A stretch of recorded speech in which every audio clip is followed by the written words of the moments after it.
हम सब के दिल में बहुत प्यार है, परंतु हम उस प्यार को रोक देते हैं शिकायत करके, रोक देते हैं आलोचना करके, रोक देते हैं दूसरे ने कुछ बुरा कर दिया तो हम भी बुरे बन गए। नहीं, हम अच्छे हैं, हम अच्छे रहेंगे, हम प्यारे हैं, हम प्यारे रहेंगे।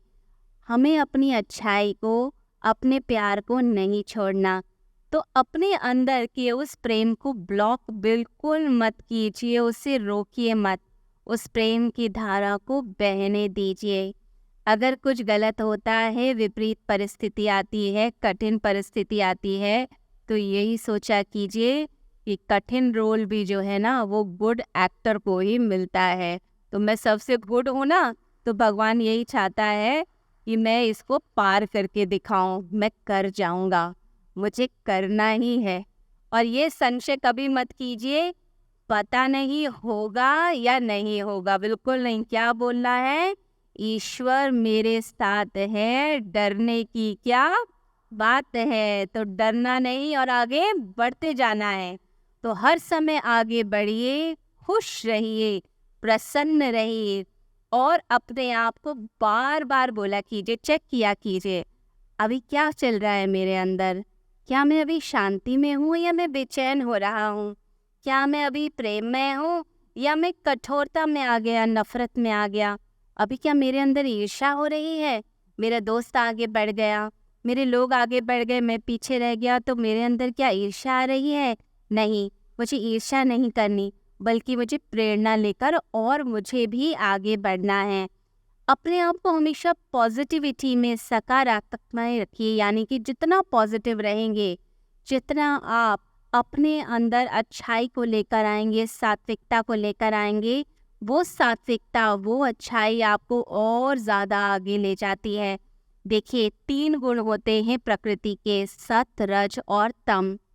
जो तम होता है, तम का मतलब होता है जो चीज़ आपको रोक लेती है, जैसे पत्थर, वो तामसिकता का प्रतीक माना जाता है। अब पत्थर जो है वो उड़ नहीं सकता आसमान में, वो चाहे तो नहीं उड़ सकता है। तो उड़ने के लिए क्या चाहिए? उड़ने के लिए ये जो पत्थर जैसे विचार हैं, ये जो कठोर विचार हैं, ये जो ईर्ष्या के, नफरत के, क्रोध के, भय के, इन कठोर विचारों को हमें उठाकर फेंक देना है। और कैसे विचारों को लेकर आना है?